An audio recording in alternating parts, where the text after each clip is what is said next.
This video is about climate change and who is to blame for the situation we find ourselves in. We've got to understand that climate change isn't something that might happen in the future.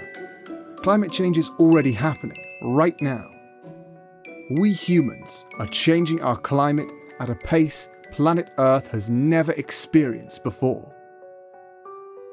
Global temperatures are soaring, ice is melting, ecosystems are collapsing, sea levels are rising, our oceans are acidifying, droughts are intensifying, species are dying at alarming rates, our weather is becoming more extreme, and as each day passes, these problems are only becoming more severe. You would think that in the face of such a crisis, our politicians, businesses, and leaders will be doing all they could to avoid disaster. You would think that when facing an issue that has the potential to disrupt every aspect of modern life and potentially end human civilization as we know it, they would be dedicating their careers and lives to solving this crisis. Yet for some reason, they are strangely inactive on what is possibly one of the most important issues we have ever faced.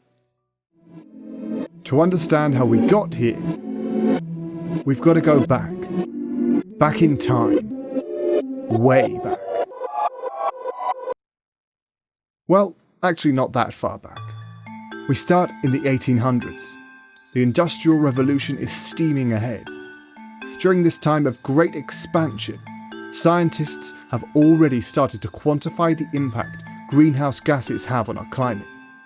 In 1896, a gentleman by the name of Savant Arrhenius showed that burning coal could cause global warming. Then, in 1938, Guy Stewart Callender found that temperature and CO2 levels in the atmosphere have been rising over the last half-century. Over the coming years, an ever-increasing number of scientists made more and more discoveries about climate change and the impact we humans were having on our planet. The year is 1975. The Vietnam War finally comes to an end. The human population reaches 4 billion. Microsoft is founded by Bill Gates and Paul Allen. Men could still have mustaches without looking creepy. But most importantly, for this video at least, US scientist Wallace Broecker puts the term global warming into the public domain. This highlights a key moment in humanity's history. Man-made global warming is now a widely accepted scientific idea. If we have widely known about climate change since 1975, as of making this, that is 44 years ago. 44 years is a very long time to have known about something as potentially catastrophic as climate change and done almost nothing to solve it. The great question is then, why have we done so little about it? Why have our governments, our politicians, our leaders, and our businesses done nothing meaningful about it? They have had over 40 years to act, yet we sit here today facing a catastrophically bleak future due to their inaction. There are undoubtedly many deep and complicated reasons why these people of great authority in our society have failed to act. However, I think I can summarize the core motivation in just one word: greed.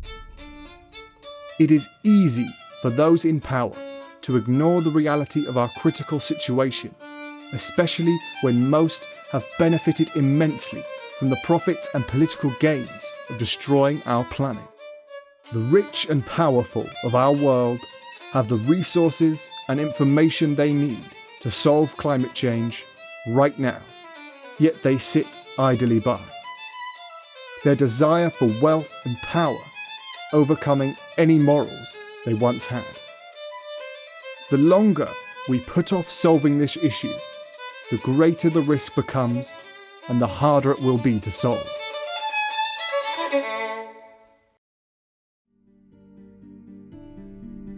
Now, despite the grim reality we face, there is hope. We can solve climate change. It won't be easy, and it certainly won't happen overnight. But it is possible. We already have the information, expertise, and technology to transition our world to an effectively carbon-neutral society, but we lack the political and economic motivation. If they will not act, we must. It is down to you and I to change the way we live our lives, to spread the word about climate change and the damage it is already doing to our planet. But most importantly, we must begin to challenge power, to not only demand action on climate change, but to expect it.